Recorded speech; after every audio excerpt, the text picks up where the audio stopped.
रावलपिंडी में इंतहाई गलीज और घटिया तरीन वाकया पेश आया है। 2 अक्टूबर को 15 साल की बच्ची अपने घर के सहन में चकरा कर गिर जाती है। बच्ची को चक्कर आने की वजह से वालिदैन फौरी इसके पास आते हैं, बच्ची को उठाते हैं, पानी पिलाते हैं और उसके बाद बच्ची को हॉस्पिटल ले जाया जाता है। जब बच्ची को अस्पताल ले जाते हैं तो डॉक्टर फौरी ये पूछते हैं कि पेशेंट की उम्र कितनी है। आगे से वालिदैन ये बताते हैं कि हमारी बच्ची की उम्र 15 साल है। डॉक्टर चेकअप करने के बाद जब बहर आती है तो ये कहती है कि बच्ची की उम्र 15 साल है। 15 साल की उम्र में भला शादी कौन करता है, इसके शौहर का क्या नाम है। तो कहती है कि इसके शौहर को मेरे सामने ले आओ, बच्ची पहले से इतनी ज्यादा कमजोर है और ऊपर से तुम लोगों ने 15 साल की उम्र में इसकी शादी कर दी। खुदा का खौफ करो, 15 साल की उम्र में कोई शादी करता है। डॉक्टर की ये बात सुनकर माँ और बाप एक दूसरे के मुंह देखने लग जाते हैं। ये क्या कह रही है डॉक्टर। आगे बढ़ के उसका वालिद कहता है डॉक्टर को, खुदा का खौफ करो, हमारी बच्ची जो है वो शादीशुदा नहीं है, हमारी बच्ची तो बहुत छोटी है, हमारी बच्ची की उम्र 15 साल है। भला 15 साल की उम्र में भी कोई शादी करता है, आप क्या कह रहे हैं। आपको गलत फहमी हो गई होगी, आपने किसी और मरीज का चेकअप करके आप हमें बता रहे हैं। आप एक दफा तसल्ली कर लें, ये हमारे पेशेंट का चेकअप आपने नहीं किया।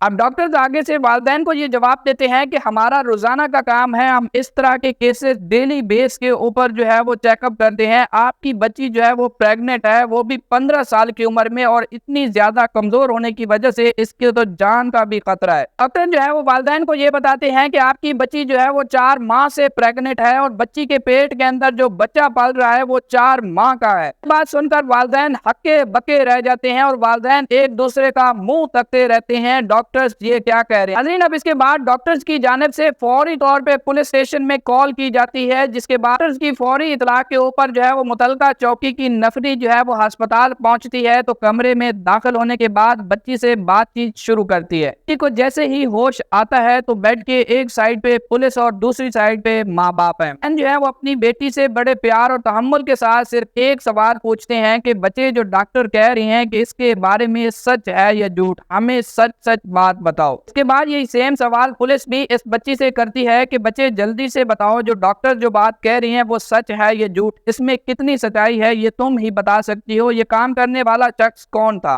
जब बच्ची को होश आता है और बच्ची अपने होश को संभालती है तो उसके बाद बच्ची अपने वालिदैन को ये जवाब देती है जो डॉक्टर्स बात कह रही हैं वो सच है। अब वालिदा इस बच्ची से ये सवाल करती है कि बच्चे, मुझे सही सही बताओ, ये काम करने वाला शख्स कौन था, तुमने कहां पर मुंह काला किया है, तुमने तो हमें कहीं का नहीं छोड़ा, तुमने हमें बर्बाद कर दिया, तुमने हमारी इज्जत खराब कर दी। बच्ची अपने कपकपाते होंठों से बड़ी तहम्मुल के साथ ये बोलती है कि अम्मी जान, मेरे साथ ये काम करने वाला शख्स और कोई नहीं बल्कि मेरा भाई है। अब नाज़रीन, बच्ची के इस जवाब के बाद वालिदैन हक्के बक्के रह जाते हैं। जो पहले से मजीद परेशान थे उनकी परेशानी और बढ़ गई। वो फटी नजरों से एक दूसरे को देखने लग जाते हैं। ये क्या कह रही है, तुम होश में तो हो, तुम क्या कह रही हो, तुम होश करो, भला भाई का नाम भी कोई लेता है, भाई भी इस तरह अपनी बहनों से करते हैं, तुम क्या कह रही हो। नाज़रीन, लड़की के इस जवाब के बाद पुलिस करती है तशवीश का काम शुरू। पुलिस जो है वो A to Z सारी तफसील जो है वो इस बच्ची से लेने के बाद उसके बाद बच्ची के भाई का नाम, एड्रेस, क्या काम करता है और इस टाइम कहाँ होगा, ये सारी की सारी तफसीलात पुलिस लेने के बाद एक तगड़ी रेड करती है और इसके भाई शहजाद को अरेस्ट करके थाने ले आती है। अब नाज़रीन, पुलिस जब शहजाद को थाने ले आती है तो उसके बाद पुलिस करती है तशवीश का काम शुरू। दौरान तशवीश शहजाद से जो सवालात पूछे गए हैं, जब शहजाद ने इन सवालात के जवाबात दिए हैं, यकीन माने मुझे खुद बताते हुए शर्म आ रही है। नाज़रीन, यकीन माने इस केस की तफसीलात बताते हुए मुझे खुद शर्म आ रही है, लेकिन यहाँ पर मेरा काम है आपको इस केस की सारी तफसीलात समझाना। तो कोशिश करते हैं कुछ ढके छुपे अल्फाज के अंदर आपको इस केस की तफसीलात समझाते हैं। ये घटिया और गलत तरीन काम जो है वो इस 15 साल की लड़की के साथ इसका भाई शहजाद करता रहा और ये काम मुसलसल 4 माह तक जारी रहता है। ये काम 1 दिन, 2 दिन या 3 दिन तक नहीं हुआ। आखिर ये कैसे हो सकता है कि 4 माह तक एक भाई जो है वो अपनी बहन के साथ अपने ही घर में ज्यादती करता रहे, वालिदैन में से किसी को पता ना चला हो, फैमिली में किसी को पता ना हो, इर्द गिर्द किसी को पता ना चला हो, ये काम कैसे खामोशी से होता रहा, इस वाक़े की सारी तफसील आज के इसी व्लॉग में मैं आपके साथ शेयर करूंगा। नाज़रीन, इस घटिया और गलीज तरीन वाक़े का केस वैसे तो रावलपिंडी से है, लेकिन इस केस का सारा बैकग्राउंड जो है वो भावलपुर से है। بھاولپور میں ایک فیملی رہتی ہے جس کے سربراہ کا نام محمد اجمل اور محمد اجمل کی بیوی کا نام سمینہ ہے۔ سمینہ اور محمد اجمل کو اللہ پاک نے 7 بچے عطا کیے ہیں، جن میں سے بڑے بیٹے کا نام محمد شہزاد اور محمد شہزاد ان کا اکلوتا بیٹا ہے۔ شہزاد کے بعد ان کی ماشاءاللہ سے 6 بیٹیاں ہیں۔ محمد شہزاد ان کا اکلوتا بیٹے ہونے کی وجہ سے والدین نے اسے بڑے لاڈ پیار سے پال رکھا ہے۔ والدین کے اسی لاڈ پیار کی وجہ سے شہزاد بہت زیادہ ایکسٹرا بگڑ چکا ہے۔ والدین اپنے اس اکلوتے بیٹے کو بہت زیادہ ایکسٹرا پیار دیتے ہیں، تو والدین بچے کی ہر جائز ناجائز ہر بات کو مانتے ہیں۔ جو بھی بات وہ منہ سے نکالتا ہے فوری اسے پوری کی جاتی ہے۔ لیکن جب شہزاد کی ہر جائز اور ناجائز خواہش کے اندر والدین اس کا ساتھ دیتے ہیں تو شہزاد یہاں سے بگڑنا شروع ہو جاتا ہے۔ ناظرین، محمد شہزاد اکلوتا ہونے کی وجہ سے اگر کوئی غلط کام کرتا یا غلط بات بھی گھر میں کرتا تو اس کی غلط بات میں بھی والدین ہاں میں ہاں ملاتے تھے، اس کی غلط بات کے اوپر بھی اسے ٹوکا اور ڈانٹا نہیں جاتا تھا۔ ناظرین، یہاں پر میں آپ کو محمد اجمل کے بارے میں بتاتا چلوں۔ محمد اجمل جو ہے وہ فیکٹری کے اندر راولپنڈی میں ایک ملازم ہے اور چھوٹی موٹی جاب کرتے ہیں۔ آپ کو پتا ہے کہ فیکٹری کے ملازم کی کتنی تنخواہ ہو سکتی ہے۔ محمد اجمل کی جو باقی فیملی ہے وہ بھاولپور میں رہتی تھی، جس میں سے اس کی خاتون اور اس کے بعد اس کے 7 بچے، یعنی کہ شہزاد اور بعد میں شہزاد کی 6 بہنیں۔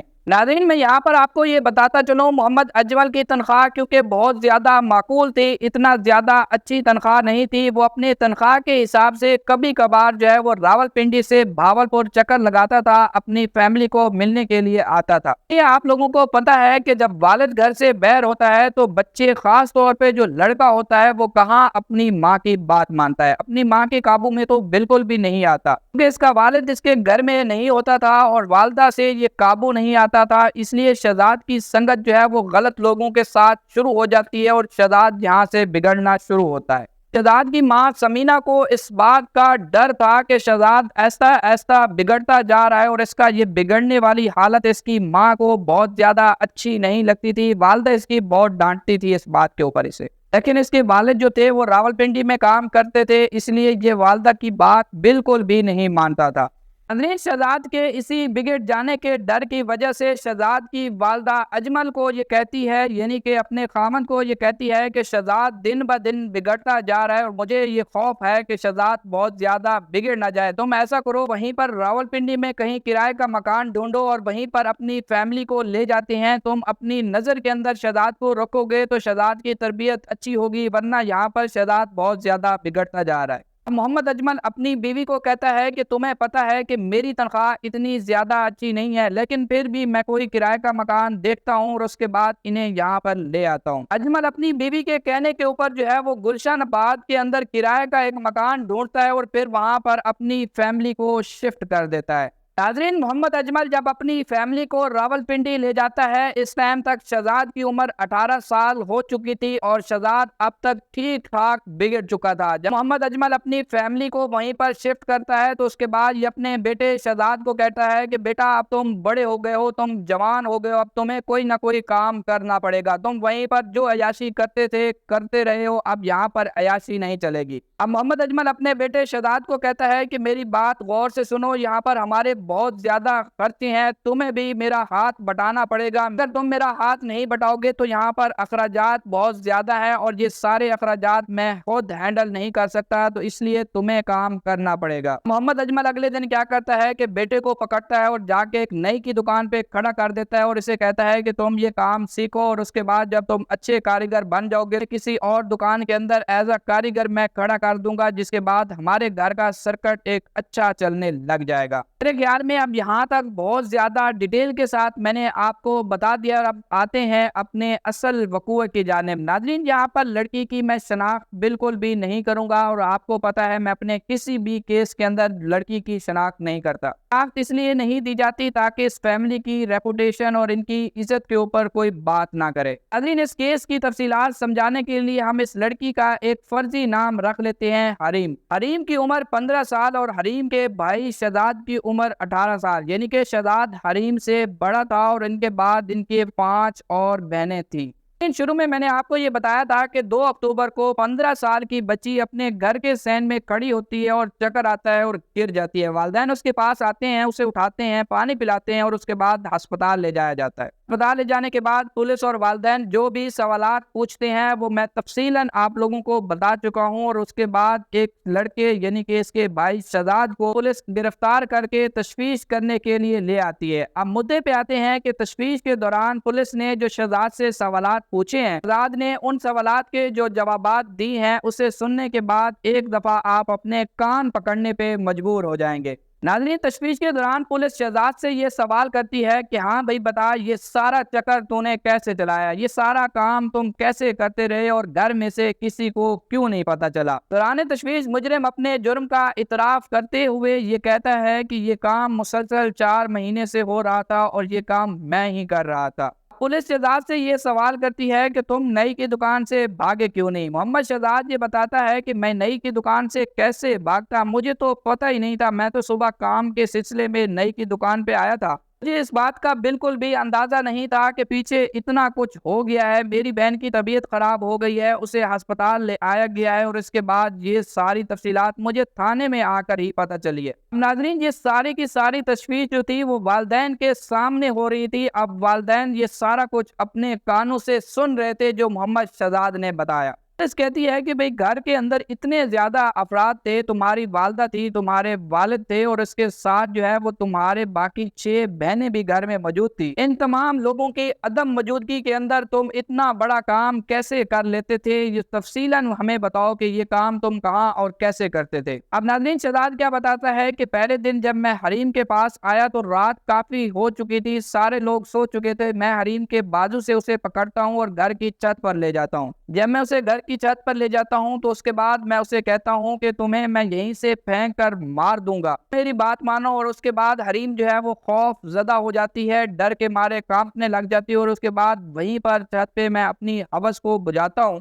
उसके बाद मैं उसे डराता धमकाता हूं कि तुम्हें पता है कि मैं घर का इकलौता हूं, वालिदा और वालिद मेरी बात को कभी भी नहीं टालते, अगर मैं कह दूंगा तो वो तुम्हें मार देंगे, तुम्हें कहीं का नहीं छोड़ेंगे। हरीम इस बात से खौफ ज़दा हो जाती है और वो घर में किसी को भी नहीं बताती। इसी तरह मुसलसल जो है वो 4 माह तक मैं ऐसे ही करता रहा। ये सारी की सारी तशवीश जो थी वो वालिदैन के सामने हो रही थी और वालिदैन ये सारी बातें अपनी कानों से सुन रहे थे। उसके बाद वालिदा और वालिद जो है वो शहजाद को जो है बड़े गुस्से से अपनी नजरों से देख रहे होते हैं, लेकिन शहजाद आगे से हाथ बांध कर माफिया मांगना शुरू कर देता है। शहजाद अपनी वालिदा और वालिद से कहता है कि मुझे माफ कर दो, मेरी गलती हो गई है, मुझसे गलती हो गई, मुझसे बड़ा गुनाह हो गया है, मेरे ऊपर शैतान हावी हो गया था, मैंने ऐसी हरकत कर ली, आइंदा मैं इस तरह की कोई भी हरकत नहीं करूंगा, मुझे माफ कर दो। अब वालिदैन शहजाद को कहते हैं कि तुमने तो हमें कहीं का नहीं छोड़ा, तुम हमें मुंह दिखाने के काबिल भी नहीं छोड़ा, हम तो मुआशरे के अंदर जीने के भी काबिल नहीं रह गए, तुमने जो हरकत की है। नाज़रीन, अभी तक जो है वो इस केस की यही सूरत हाल है और इस केस की तशवीश जो है वो अभी जारी है और इसके बाद इस केस को आगे देखते हैं कैसे और कहाँ तक ले जाया जाता है। और इस केस के मुतालिक अगर कोई भी अपडेट आएगी तो मैं आप लोगों के साथ जरूर शेयर करूंगा। यहाँ पर एक चीज मैं आपको बताता चलूं कि अक्सर क्या होता है कि वालिदैन ऐसा करते हैं कि जब 2-4 महीने, साल, 2 साल जो है वो केस लड़ने के बाद थक जाते हैं तो उसके बाद वालिदैन का जो नुक्ता नजर होता है वो तब्दील हो जाता है। वालिदैन ये सोचते हैं कि जो होना था वो तो हो गया, अब इस बच्चे को क्यों जेल के में सड़ने दिया जाए। यही सवाल जो है वो मैंने सेम इनके वालिदैन से भी किया, तो मैंने कहा क्या आपका भी नजरिया यही होगा 1-2 महीने केस लड़ने के बाद। अब वालिदैन का यहाँ पर कहना था कि जिस शख्स ने हमारी जिंदगी तबाह कर दी, बेशक हमारा इकलौता बेटा है, लेकिन अब ये हमें बिल्कुल भी अच्छा नहीं लगता, हमारा सबसे बड़ा दुश्मन है, के पास उसकी इज्जत होती है और ये इज्जत इसने हमारी खराब की और हमारी इज्जत लूटने वाला कोई और शख्स नहीं बल्कि हमारा अपना ही बेटा है। हम बिल्कुल भी बर्दाश्त नहीं करते, कानून के हिसाब से इसे जितनी भी सजा बनती है इसे सजा दी जाए, हम इसे माफ नहीं करेंगे। देखते हैं कि 2-4 महीने गुजरने के बाद इस केस की क्या सिचुएशन बनती है, जो भी बनेगी मैं आपके साथ जरूर शेयर करूंगा। नाजरीन, आप लोग इस केस के मुतालिक क्या राय रखते हैं, अपनी कीमती राय का कमेंट सेक्शन में जरूर इजहार कीजिएगा। मिलते हैं नेक्स्ट वीडियो में, तब तक के लिए अल्लाह हाफिज।